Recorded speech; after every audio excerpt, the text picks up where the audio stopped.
नमस्कार दोस्तों, आप लोगों का स्वागत है आज की वीडियो में। डिस्क्लेमर है कि the information provided on this channel is the for the education and information purposes only. It is not considered to be an advice और recommendation of any kind whatsoever. Investment in stock market is subject to market risk. I am not a SEBI registered advisor. Kindly do your own research and consult your financial advisor for investing. The view shared in this video are for the education purposes only. ठीक है, ये आपको अपना खुद से decision लेना है, अपने पोर्टफोलियो के हिसाब से खुद को सोचना है।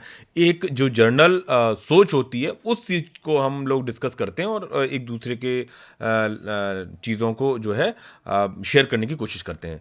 दूसरी बात कहूँगा कि ठीक है, धन्यवाद भाई, आप लोगों ने सपोर्ट किया, कर रहे हैं तो 237 सब्सक्राइबर्स। लेकिन इसी के साथ साथ मैं आपको ये भी कहना चाहूँगा कि जो मेरा अपना जो पुराना चैनल था तो वहाँ पे लोग छोड़ रहे हैं, मतलब लोगों ने छोड़ा कुछ, जैसे कि यहाँ पे अभी 3493, कल 3490 थे, मतलब 352025 तक ये गए थे। और मतलब चैनल ये बंद नहीं हुआ है, मोनेटाइजेशन बंद हुआ है और थोड़ा सा जो कह सकते हैं कि स्ट्राइक कॉल्स आई हैं, तो इस वजह से मैंने इसमें वीडियो डालना थोड़ा अभी बंद किया हुआ है और इनमें कुछ वीडियोस डिलीट करके then I will again apply for that thing, और पैरेलली तब तक मैं वहाँ डाल रहा हूँ। तो रिक्वेस्ट आपसे ये है कि यहाँ पे भी आप बने रहें आने वाले समय के लिए, और जो है कि इस चैनल को भी सब्सक्राइब कर लें। ठीक है, तो ये जो चैनल है नितिन द क्रिएटर, ठीक है, तो इसमें हम लोग डालने की कोशिश करते हैं और आप लोग फिर भी मतलब कह सकता हूँ कि बहुत से लोग नहीं आए। और लिंक डिस्क्रिप्शन में मैंने दे रखा है, चैट का एक व्हाट्सएप ग्रुप बना रखा है प्रैक्टिकली, तो वहाँ पे जैसे हम एक मत के लोग वहाँ पे आ जाएं और चीज़ों को डिस्कस कर सकते हैं। काफ़ी कुछ चीज़ें क्लियर होकर आ जाती हैं आप लोग, क्योंकि जो कलेक्टिवली बहुत सारे लोग बहुत सारी चीज़ें स्टडी करते हैं। वही बात है ना कि जब एक तरह से हम लोग मान के चलो, जैसे ऑफिस में जाते हैं, वहाँ पे पूरी एक टीम होती है, काम कर रही होती है।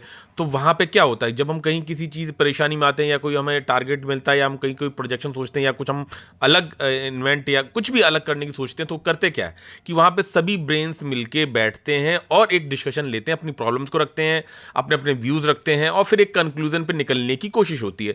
वही चीज़ें हैं कि उस अपने ग्रुप में भी इस फील्ड से जो कि कह सकते हैं कि बहुत सारे लोग हैं, कुछ को थोड़ा ज़्यादा जानता है, कुछ थोड़ा कम जानता है, बट एक हम्बली तरीके से अपनी चीज़ों को रखते हैं। और ये बात आप मान के चलो कि परफेक्ट नहीं हो सकते हैं हम, मतलब अगर मैं कह रहा हूं कोई बात है तो आई एम नॉट द परफेक्ट, और परफेक्ट वो बंदा भी नहीं हो सकता जिसने बहुत पैसा बनाया हो मार्केट में। तो परफेक्शन कभी हमेशा नहीं हो सकता। परफेक्शन हो गए ना तो परफेक्ट हो गए तो यानी कि आपको इंप्रूवमेंट की कोई जगह ही नहीं बची। और अगर आपको ये लगा कि इंप्रूवमेंट की कोई जगह ही नहीं बची, कुछ सीखने को बचा ही नहीं है, तो वहां से डाउनफॉल स्टार्ट हो जाएगा।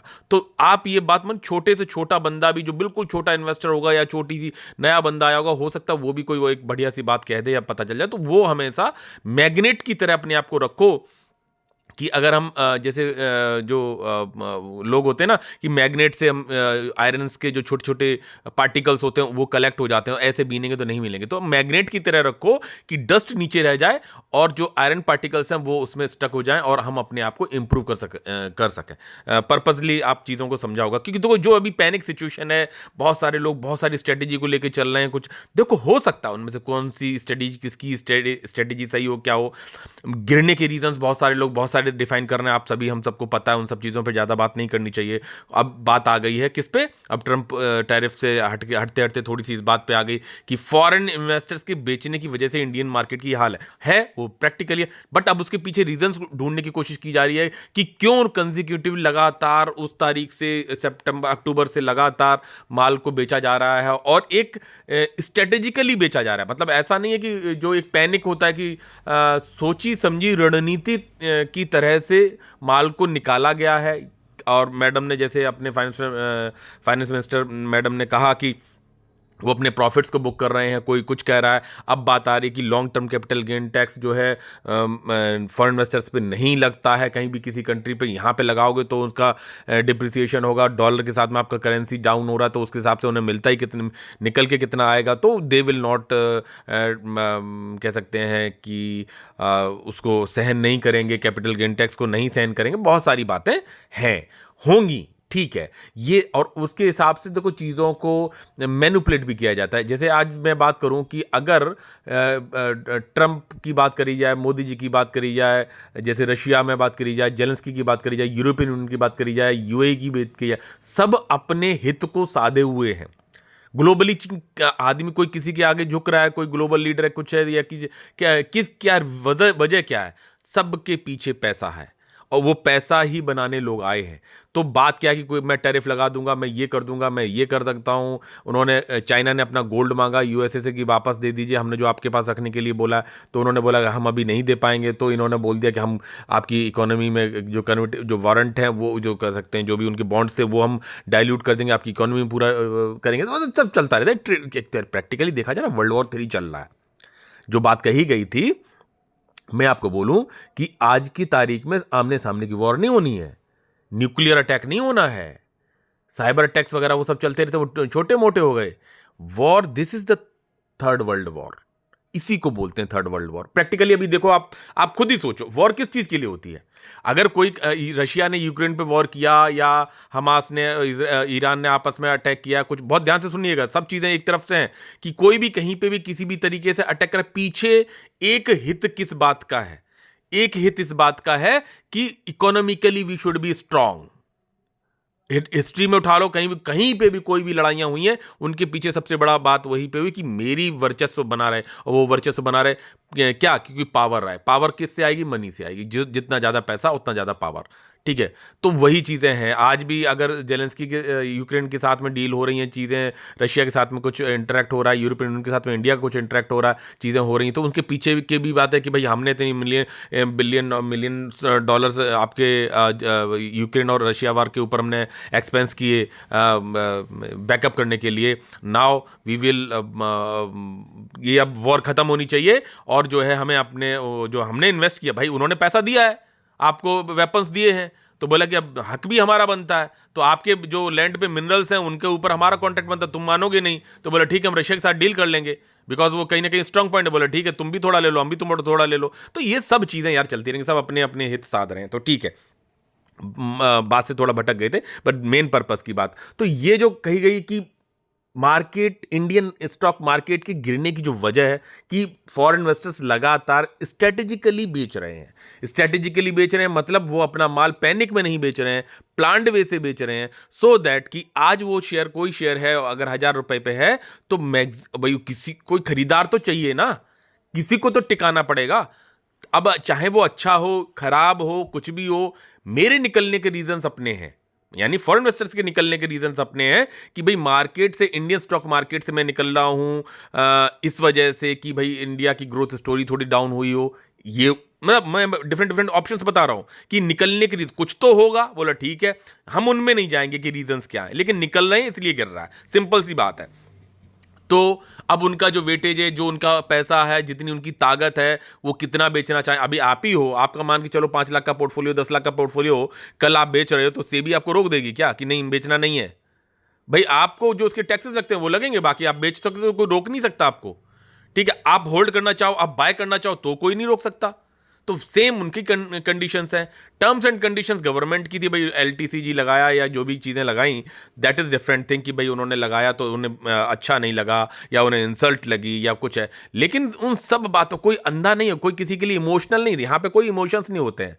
इंडिया भी अभी भी, मैं कह रहा हूँ कि अगर चाइना के साथ हमारा 36 का आंकड़ा हो कुछ भी, लेकिन हमें चीज़ सस्ती पड़ती तो हमारा जो बिजनेसमैन हो तो वहाँ से मंगाता है। ठीक है, कि हमें सस्ता कैसे पड़े चीजें, हमारा फायदा कैसे हो। तो अभी वो भी उसी तरह से है। तो वो अब अगर इंडिया के मार्केट से माल निकाल रहे हैं, तो हम जो फाइंड आउट करने की कोशिश कर रहे हैं कि भाई एलटीसीजी की वजह से है, या डिप्रिसिएशन अपने रुपये का हो रहा है, उसकी वजह से उनके पास ज़्यादा कुछ बचता नहीं है, या दूसरे मार्केट्स में ज़्यादा मतलब फायदा दिखाई पड़ रहा, तो हो सकता है कुछ भी हो। अब इससे होगा क्या कि उनके पास जो है वही तो वो निकालेंगे, और बहुत बड़ा स्टेक है, हिल जाएगा मार्केट, तबाही मच जाएगी, और मच भी रही है। तो अब करना क्या चाहिए? हम आप क्या कर सकते हैं? हम तो नहीं कर सकते कुछ, भाई हम तो नहीं है एफआई। बोला ठीक है, हमारा कुछ माल फंसा भी है, बहुत छोटे छोटे लोग हैं।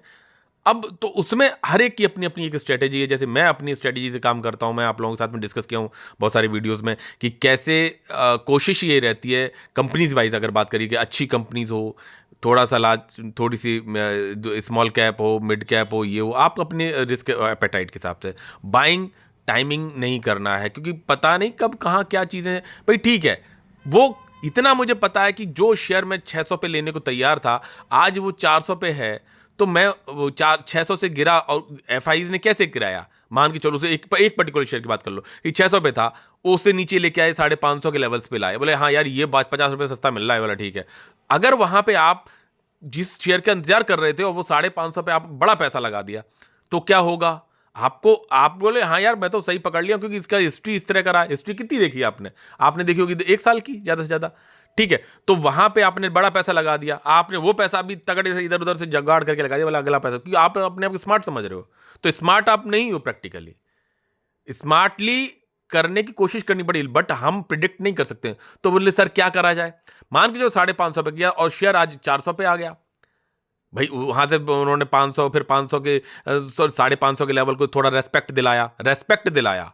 मान के चलो मैं बात कर लूं, चलो वीबीएल की बात कर लूं, मैं उसी एंगल से ही सोच के बात कर रहा था। तो जैसे 600 650 पे था, वहाँ से 600 का एक लेवल पे सपोर्ट कराया, थोड़ा थोड़ा निकाला, 650 या फिर थोड़ा बहुत बाय कर दिया, दिखाया मतलब हाँ यस हम हैं। सबसे बड़ा स्टेक 23% समथिंग 26% के करीब का स्टेक अवेलेबल है वीबीएल में। कह सकते हैं कि कंपनी के रिजल्ट्स भी जैसे आते थे वैसे ही आए हैं, ग्रोथ स्टोरी वगैरह वैसी हुई है, तो ठीक है। अब वहाँ उन्होंने 600 पे थोड़ा सपोर्ट कराया, 550 पे कराया, वहाँ पे थोड़ा माइल हैंड ओवर कराया क्योंकि आपको आदत थी कि भाई ये इतने से ज़्यादा करेक्ट होता नहीं है, मैं 550 पे लूंगा। एग्रेसिवली लेते तो ट्रैप्ड फील करते। अच्छी कंपनी में भी हाई वे ले लिया तो ट्रैप्ड फील करोगे, क्योंकि कल को वो कंपनी अगर मान के चलो कोई अभी एप्पल वाला आपको एप्पल दे गया 200 रुपये केजी, मार्केट में चार जगह पे आपने पता किया भाई 200 रुपये केजी, हाँ यही मार्केट का भाव है, ठीक है, और आप लेके आ गए, बोला ठीक है, एक एप्पल आपने खा लिया आज, बोला ठीक है, आपने ले लिया ज़्यादा, बोला ठीक है, मैंने ले लिए 4 किलो, ठीक है। अगले दिन मान के चलो कि सप्लाई ज़्यादा आ गई मार्केट में, ट्रक आ गया पूरा उस और उन शॉप्स में एप्पल भर गया आगे, खरीदने वाले कितने लोग हैं? बोला ज़्यादा तो नहीं है, तो वही एप्पल जो है 150 रुपये पे 100 रुपये पे आप ले चुके थे निगोशिएट करके, और लेकिन ज्यादा लेके आए, तो आपको ये लगेगा यार आपने सोचा था कल तक की बॉस बेस्ट डील करी साहब मैंने, क्योंकि मार्केट प्राइस ये था, और आज अब वो 100 रुपए किलो बिक रहा है क्योंकि एक ट्रक एप्पल आ गया वहां पे मार्केट में।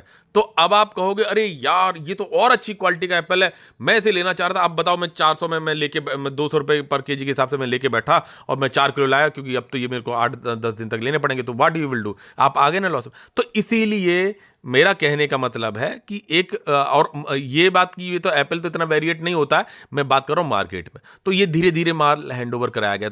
खराब था क्या इसलिए हैंड ओवर कराया? नहीं, उनको निकलना है तो वो निकल लेंगे, तो बोले ठीक है। तो अब वो महंगा ही बेचने चाहेंगे ना, तो 550 पे भी दिया आपको, 500 पे भी दिया, बोला 500 बेस्ट लेवल, आप धड़ाधड़ पैसा लगाते रहे। फिर उन्होंने और नीचे फिर 500 के लेवल को ब्रेक किया, 450 पे भी पकड़ाया, फिर अब अभी 420 तक भी टच करवाया।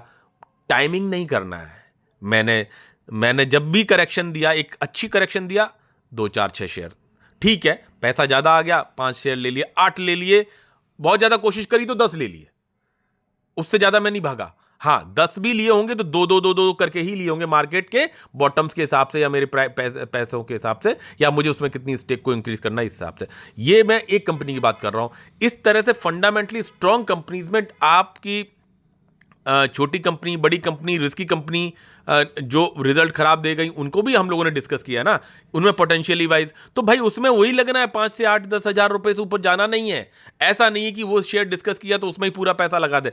मैंने आपको जब भी डिस्कस किया तो मैंने आपको ये बताने की कोशिश की, मैं अपने पोर्टफोलियो साइज के हिसाब से इसमें इतना तक लगाने के लिए सेफ फील करता हूं, ऐसी बातें मैंने कही हैं, तो मैं वो अपने रेशियो के साथ बताऊं। लेकिन वहीं पे अगर वो चीज हमने डिस्कस करी और आपने सोचा ये सही आ गया, आपने अपने पोर्टफोलियो के रेशियो को ना देखते हुए, उतना दिमाग तो आपको भी लगाना पड़ेगा ना, आपने क्या किया कि उसी पर्टिकुलर स्टॉक में एक हैवी इन्वेस्टिंग कर ली और 250 300 400 500 600 शेयर्स ले लिए। ऐसा बहुत सारे, फिर ट्रैप्ड फील करोगे। आप एसएमई के लायक नहीं थे, एसएमई खरीदी, वहां ट्रैप्ड फील करोगे। कौन नहीं? अब तो ये चीजें बहुत सारी हैं, तो इन सब को भी समझना और जानना जरूरी। आज भी थोड़ी बाइंग करी मैंने कुछ कुछ डिफरेंट शेयर्स में, तो एक एक दो दो करके, क्योंकि हमको नहीं पता है कि ये मार्केट 1 साल 1.5 साल या कब तक रहेगा, क्या रहेगा, उसको मेरे ज्यादा दिमाग लगाना ही नहीं है उस पर। मार्केट फ्रॉड नहीं कर रहा, कंपनी फ्रॉड नहीं कर रही, बोले ठीक है यार मैंने तो ले रखा है। अगर मान के चलो मैं ये सोच के आया कि मैंने इसको, अगली जनरेशन को मुझे ये पोर्टफोलियो पकड़ाना है, जनरल से सोचना, आज मैं उसको 500 पे खरीद रहा हूँ, मैंने 600 पे भी खरीदा शेयर, मैंने 550 पे खरीदा, 500 पे भी 2 खरीद लिए, 450, तो मुझे रिग्रेट नहीं है ना। आज 420 पे भी तो भी मैं 2 ही ले रहा हूँ, पता नहीं 380 तक जाए, पता नहीं 400 पे जाए, पता नहीं यहां से बाउंस बैक कर जाए, ओके। यही हिस्ट्री में 4 साल तक रिपीट किया अपने उस पर्टिकुलर शेयर में, और वो शेयर मुझे बैकअप कर रहा है। अब वो लार्ज कैप बन गई, तो ये मतलब नहीं है कि लार्ज कैप सेफ होती है। इक्वलाइज करो चीजों को, पैसा छोटे मार्केट कैप की कंपनी बनता है, लेकिन हमारा क्या होता है कि हम वो काम करना चाहते हैं जो दूसरे बंदे ने इतने दिनों के बाद करके सीखा, और काफी कुछ गलतियां करके सीखा। अगर आप मेरी एसएमई देख रहे हो, अगर आप मेरी छोटे मार्केट कैप की कंपनीज देख रहे हो, तो आप मेरी वो कंपनी भी देखो कि भाई वो बंदा वो चीज कि 4 साल से एक कंपनी उसे स्मॉल कैप से लार्ज कैप बन के वो रिटर्न बैकअप दे गई थी, ठीक है, और फिर भी गारंटी कुछ नहीं होती। तो वो इसलिए मैं टाइमिंग देता ही नहीं मार्केट में, कभी भी मैं टाइम नहीं करता हूं। मुझे वो कंपनी फंडामेंटली स्ट्रांगली लगी, वहां पे वो उसने कोई फ्रॉड नहीं किया, तो वहां पे जो है डिप में 1-2 भाई अगले महीने की कमाएंगे, जिंदा रहेंगे तो कमाएंगे, कमाएंगे तो सेविंग होगी तो फिर ठीक है, तब लेंगे ना भाई। ठीक है, तब बाउंस बैक हो गए, मालूम पड़ा 420 पे था, मैं 500 के लेवल पे चलने लगा, बोले ठीक है यार, मनी आ गया है, ठीक है, तो थोड़ा सा ले लिए, लालच नहीं करे, 2 शेयर ले लिए। नहीं लगा मार्केट सही तो 10,000 रुपए लगाए, लगा सकते थे 40,000, लगे 10,000 लगाए, ठीक है यार, अगले महीने के लिए बैकअप आ गया, या कोई मेरी रिक्वायरमेंट आ गई है एक्सपेंसेस की, तो मैंने 10,000 लगाए। कोई ऐसा हार्ड एंड फास्ट तो है नहीं कि मैं लगाना ही लगाना है, हाँ, बट एक कंसिस्टेंसी बनी हुई है कि भाई आप मार्केट में अपने पोर्टफोलियो में धीरे धीरे करके एज ऑन डेप डालेंगे, उसमें से गलत भी जाएंगे, 10 डिसीजंस लेंगे, 10 कंपनी लेंगे, 3 कंपनी पैसा जीरो भी करेंगी। वो आपको अपना रिस्क एपेटाइट को पोर्टफोलियो के हिसाब से समझना आना चाहिए, ठीक है। तो लाइक और सब्सक्राइब जरूर करिएगा, और लिंक दे रखा है डिस्क्रिप्शन में, चैट कह सकते व्हाट्सएप ग्रुप का, तो आप वहाँ पे भी जा सकते हैं। ऐसा कोई किसी के लिए रिकमेंडेशन नहीं है, तो ये सब चीज़ें। दूसरी बात कहेंगे कि करा क्या जाए सर, कि मार्केट में तबाही मची पड़ी है। देखो, पैसा नहीं है, डोंट बाय, बिल्कुल बाय मत करो। पैसा है, सबसे बढ़िया तरीका होता है एक रेगुलर इन्वेस्टिंग, रेगुलर आपका पैसा आना। एक्साइटमेंट ना तो हाई मार्केट में लेना, ना लोएस्ट में लेना, गिर रहा है, क्रैश हो रहा है, सब सस्ता मिल रहा है, लूट लूं, नहीं भाई, नहीं, धीरे धीरे धीरे धीरे भाई, ठीक है।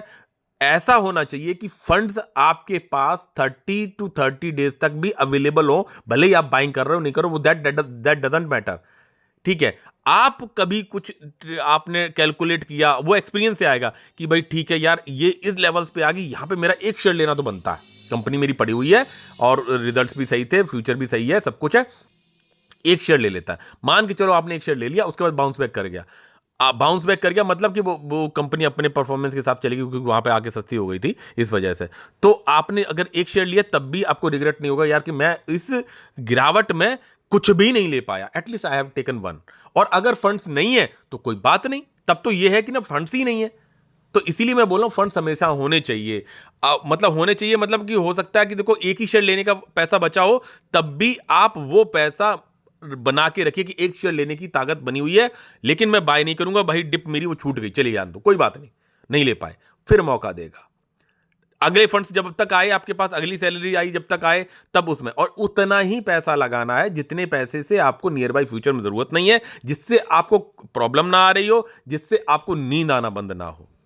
और ये investing is a long term process, not a thing. मैंने आपको अपने वीबीएल की इन्वेस्टिंग प्रोसेस बताई, मैंने वॉरी रिन्यूएबल्स में भी इन्वेस्टिंग की प्रोसेस देखो धीरे धीरे दिखा रहा हूं, अगर पुराने वीडियो, स्काई गोल्ड में भी देखो, आपको देखो दिखा ही रहा हूं। देन मैंने पॉलीकैब में भी करा था, वो भी मैंने दिखाया, वहां तो मैंने निकल गया, वो अलग एक बात हो गई। ऐसे बहुत सारी कंपनीज में मैंने आपको अपना मतलब तरीका दिखाया, कहीं सही गया, कहीं गलत गया, कहीं ट्रैप्ड फील गया, लेकिन एक लिमिट। हाँ, एसएमई लॉट में वहीं पे मैंने बोला कि वो भी पोर्टफोलियो ना लाओ के, then only things I have done. और आज भी देख सकते हो एस्कोनेट ने 5% लोअर सर्किट मारा है, ठीक है। अब मैं वो कंपनी की वजह से मेरे पोर्टफोलियो में ज्यादा इंपैक्ट बैठा, लेकिन अगर वो कंपनी काम करने वाली तो मेरे पोर्टफोलियो में that can give a huge return also, वो बैट खेला जाता है। बैट मतलब कंपनी को पड़ी, सब कुछ किया, लेकिन पता नहीं होता ना फ्यूचर में भाई वो कंपनी करने क्या जा रही है, तो ये चीजें होती हैं। अब वहां पे मान के चलो एस्केलेंट ने कुछ ऊपर नीचे कर भी दिया, तब भी क्या मैं मार्केट से आउट हो जाऊंगा क्या? ना, एक बहुत बड़ा डेंट जरूर पड़ेगा, हाँ, कि भाई डेंट पड़ा, मैं 2 साल की मेहनत चली गई, और मैं तो वो एक्सपीरियंस देगी। मार्केट में टिके रहोगे तभी आप क्रीज पे बने रहोगे, तभी रन बनाओगे। राहुल द्रविड़ की तरह चलिए, ये मैच टेस्ट मैच है, 2020 मत खेलिए, राहुल द्रविड़ की तरह द वॉल बनिए कि साहब विकेट नहीं गिरने देना है।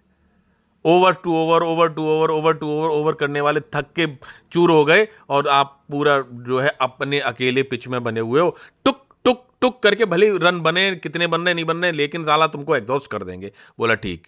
तो ये स्ट्रेटेजी, तो राहुल द्रविड़ वाली स्ट्रेटेजी अपनाइए, जो है आप एकदम से T20 के मैच को आप पैटर्न देखिए ना कि किस जगह पे खेल रहे हो। ठीक है, T20 हो गया, वनडे हो गया, और कह सकते हैं कि आपका टेस्ट मैच हो गया। तो this is a test match. हो सकता है गिरावट बहुत लंबे समय तक चले। जिस तरह से स्ट्रेटेजिकली सितंबर से लेकर अभी तक माल आपको पकड़ाया गया, अच्छी कंपनी, खराब कंपनी, कोई भी कंपनी, और वैल्यूएशंस दे, हो सकता है और भी सही वैल्यूएशंस आपको मिलने आने वाले समय में। तो अगली सैलरी कमाएंगे तब लेंगे, बाउंस बैक करेगा तो कोई बात नहीं, तभी तो आपका पैसा बनेगा। और रिग्रेट इस बात का कि हाय मैं वो नहीं ले पाई, नहीं पाई। आज आ गया ना मार्केट, कोरोना से ज्यादा बड़ी गिरावट का एक तरह से इंडेक्स वाइज नहीं दिख रहा है, प्रैक्टिकली खाली हो गए पोर्टफोलियोज के, प्रॉफिट सबके खाली हो चुके हैं लगभग। तो आज वो लोग कहां गए, वो रिटेल इन्वेस्टर्स कहां गए जो ये कहते थे कि भाई वो एक दिन शार्प गिरावट थी, ऊपर थी। अभी मैं थोड़ा इंडेक्स वाइज जैसे आपको यहां पे बात कर लूं, ये देखो, ये जो गिरावट थी, रीजन तो हर गिरावट के अपने एक रीजंस आपको दिखाई पड़ जाएंगे। मैं इसको थोड़ा ऊपर कर दूं, निफ्टी 50 की बात कर रहा हूं। ये आप देख सकते हो कि लगभग 51% के लेवल पे मैंने ये लाइन लगा पाई, जो कि 14 दिसंबर 2007 से 13 नवंबर 2008। ठीक है, तो 2007 से लेके 2008 कब तक, एक तरह से पूरा एक साल, 1 ईयर हो गया कि 14 दिसंबर 2007 से गिरावट चालू हुई, लेमन ब्रदर्स की हो या बैंक अमेरिका की वजह से थी या जो भी वजह रही हो। आप ये देखो कि इंडेक्स में 51% गिरावट है, लेकिन ये गिरावट है शार्प। ये देख सकते हो, ये शार्प गिरावट है। तो ये शार्प गिरावट है, तो उसके बाद भी मार्केट ने कवर करने की कोशिश की, तो डरते डरते कोशिश करी, थोड़ा ऊपर उठा, फिर कंसोलिडेट करा, वो किया। कौन टिका होगा ऐसे मार्केट में?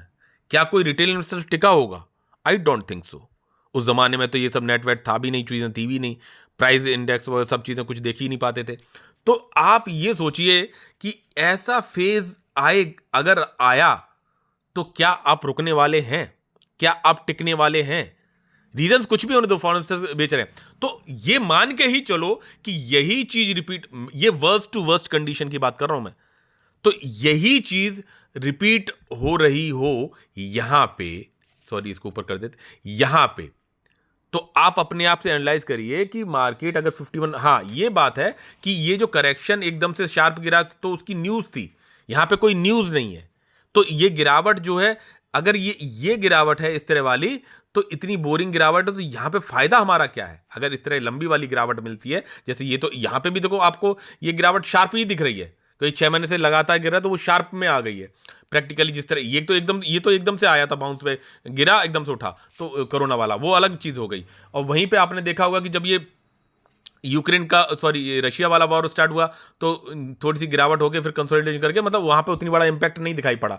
अभी भी है ये गिरावट थोड़ी शार्प सी दिख रही है, ये शार्प, जैसे यहां पे शार्प सी गिरावट दिख रही है, ऐसी आप लगभग ये गिरावट मान सकते हो। और उसके बाद में फिर मान के चलो रिकवरी फेज भाई, रिकवरी तो आनी है किसी न किसी लेवल पे। यहां पे आए, मान के चलो ये 51% गिरावट हुआ, क्योंकि ये शार्प गिरावट क्यों दिखाई पड़ती है बड़ी, जब मार्केट किसी न्यूज की वजह से एकदम से गिरे, जैसे यहां कोरोना में एकदम से शार्प गिरावट आई, यहां पे एकदम शार्प गिरावट आई, तो ये कोई बड़ी न्यूज होती है तो एकदम से टिप मिलती है, और वहां से वही वी शेप रिकवरी एक होती है, यू वाला कहानी। ठीक है, तो आप ये इससे रिलेट कर सकते हो कि अगर ये यू वाली कंडीशंस है, तो आपके अच्छी बात यह है कि धीरे धीरे आपको उतने महीने मिल जाएंगे, उतनी सैलरी मिल जाएंगी, और उस पैसे को, केवल जिस पैसे से नींद आ जाए आपको, केवल नींद नहीं टूटे।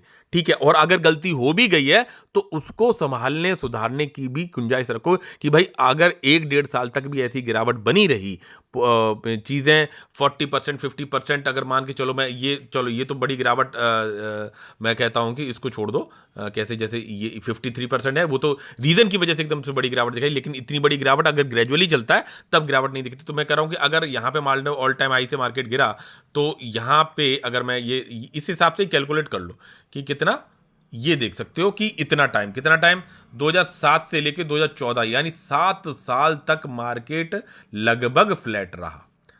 लेकिन यहां पे पैसा किसका बना होगा? जिसने टाइमिंग नहीं दिया होगा, यहां पे भी खरीदा, यहां पे भी खरीदा, यहां पे भी खरीदा, यहां पे भी खरीदा, यहां पे भी खरीदा।